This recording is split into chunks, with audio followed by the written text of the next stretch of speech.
outside the Duomo, the cathedral in Siena in Italy.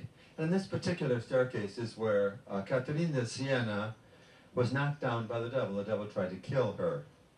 It's important to know, as Raymond of Capua says, Satan's kingdom extends only so far as sinful men freely surrender themselves to his domain. She never defended herself to his domain, but he tried to attack her many times. What she's teaching us is that not to take the devil seriously, not to enter into doubt, enter into emotional upheaval. The devil loves emotional upheaval. What we need to think of is keep our calm. Peace, peace, peace, my dear Babbo, and no more war. Let us set out against our enemies, wearing as armor the most holy cross, and carrying a sword of God's sweet, holy word. Feed your hungry servants who are waiting for you and for this time with tremendous, blazing desire. Take courage, Father. Stay away from the bitterness that cripples, but take hold of the bitterness that strengthens.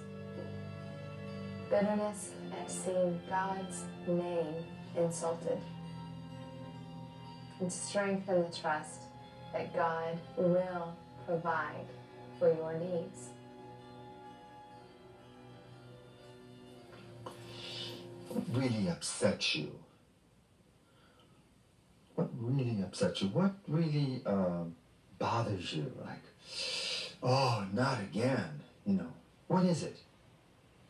For one of my friends, it's the hymns in church when they sing every line. Every line, they sing and they sing. There's no time to pray. What upsets you? What makes you really bitter? St. Catherine talks about bitterness and this concept of bitterness, being upset and in anguish over something. Oftentimes, it's the traffic. You're driving along and this guy cuts you off, or a woman cuts you off, and you just, a few choice words fly out of your mouth and blood pressure rises. Now that type of bitterness or anger or upsetness usually is not good. Because what it does is it shows we're trying to control other people, other situations.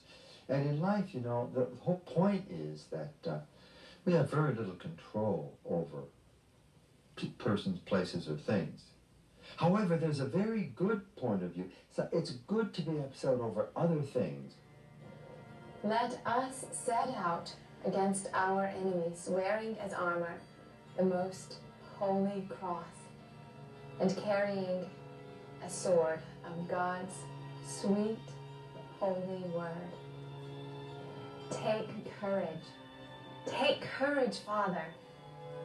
Stay away from the bitterness that cripples. Catherine is again talking to the Holy Father Gregory the 11th. And she says, peace, peace, my dear Babbo, dear Father. No more war, okay?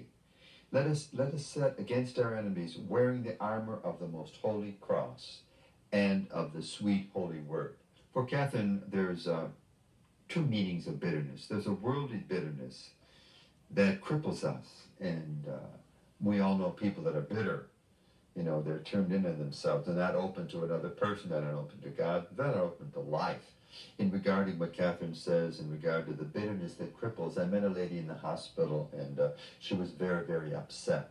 She was upset with the church. She was upset that we didn't have Mass the way we used to have it. She was upset that the church isn't the same anymore. It's not what it was. And all this bitterness was hurt coming from her. And she had cancer, and as I slowly got to know her through the different visits between chemo treatments, I realized that her bitterness was hurt. And there's a big danger in the church to say, well, it's not what it was, the church isn't what it was. The church has changed, it's true. But the church is always the true church. And, you know, the Mass is the Mass. We've got to keep our minds centered on Jesus, not on what's happening.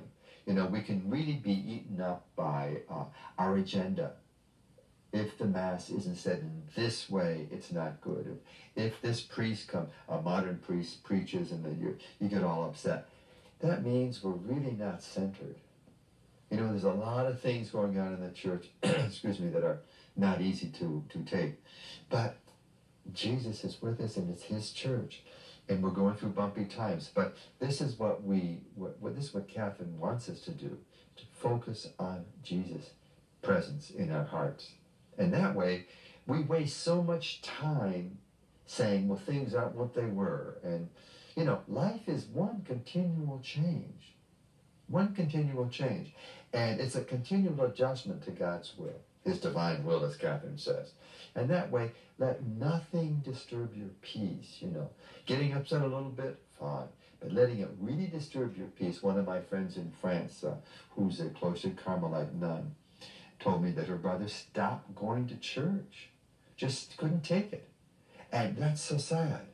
So let the bitterness go and love.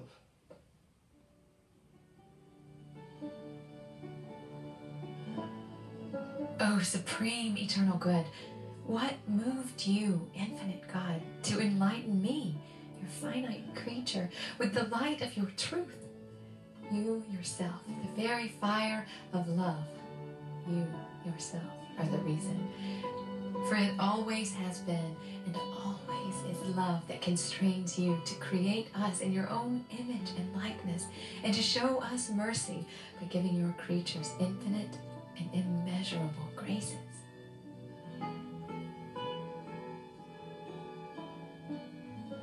The Holy Father, when coming back to Rome, she encourages her son, you know, pray for peace. Pray for peace. Peace on earth. Be happy and joyful in our Lord. Encourage each other to live in God's holy and tender love. This is a theme that runs through many, many of her letters, to live in God's holy and tender love. Many people fear God. When they think of God, they think, ay, ay, ay, all the sins I've committed. Ay, ay, God, you know, awesome.